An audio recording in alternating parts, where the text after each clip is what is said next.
a la senadora Minerva Hernández Ramos del Grupo Parlamentario de Acción Nacional.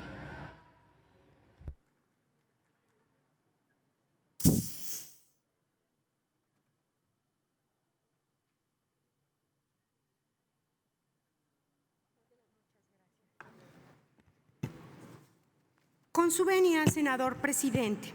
Secretario Herrera, en 22 meses, la conducción económica del presidente nos trajo un país de 10 millones de pobres adicionales, de 10% de decrecimiento económico, de 10 años de ahorros en fondos presupuestales dilapidados, de destrucción de valor público que, si bien nos va, tardaremos 10 años en recuperar.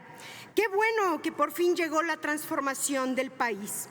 Este gobierno afirma que la crisis económica se deriva del confinamiento social, cuando en 2019, antes del COVID, por primera vez en 10 años, México registró decrecimiento económico. En algún momento reconocerán que la desconfianza en la solidez de nuestra economía y en la vigencia del Estado de Derecho comenzó con la cancelación del aeropuerto pretextando que había corrupción. En la Cámara Baja dijo usted: mientras más drástico es el confinamiento, mayor el impacto en la actividad económica. Pero, ¿considera, secretario, exitosa la estrategia en México, con casi 80,000 muertes, más de 760,000 contagios, ocupando el 4º lugar mundial en fallecidos y el primero en personal médico que ha perdido la vida, y con una de las economías latinoamericanas más lastimada? El subgobernador Esquivel de Banjico manifestó que aún hay opciones de política fiscal que son financieramente viables, de rápida implementación y cuyo costo total estimado sería de 1 a 1.5 del Producto Interno Bruto, tal como un seguro de desempleo, ayuda a empresas con pago de nómina, diferimiento de contribuciones sociales, apoyo al pago de gastos fijos, así como apoyos a trabajadores informales. El Centro de Investigación Económica y Presupuestaria estimó en 2% del PIB el espacio fiscal en 2021 para atender la emergencia sanitaria, más de 511,000 millones de pesos.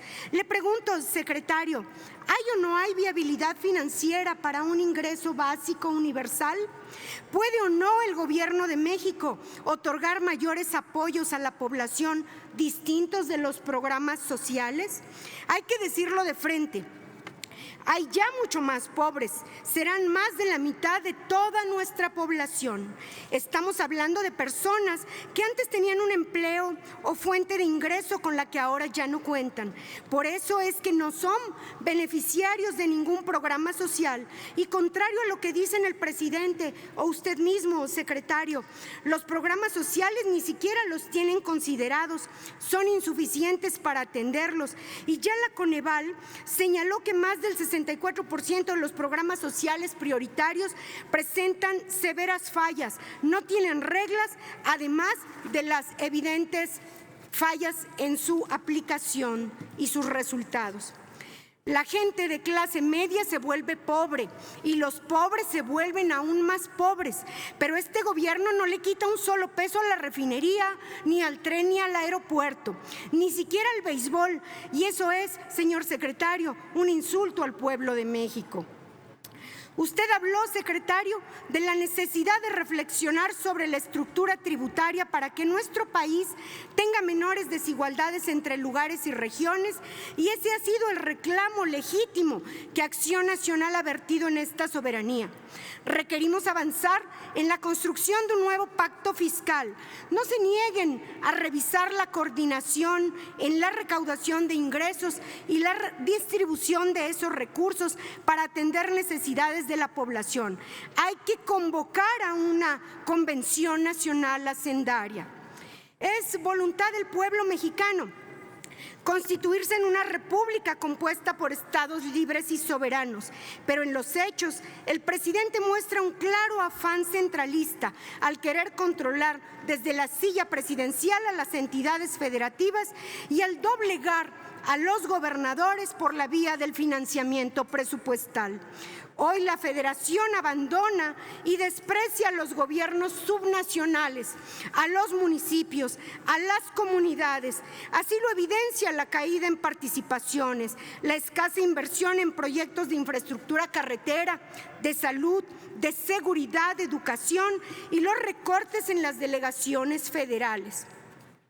Ante la emergencia y la ausencia de apoyos reales a la población por la Federación, los estados recurren al endeudamiento, comprometiendo su capacidad futura de proveer bienes y servicios públicos.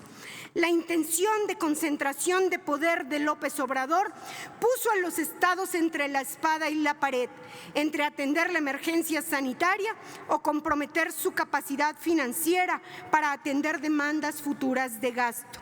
El proyecto de presupuesto 2021, secretario, confirma que todos los estados recibirán menos gasto federalizado.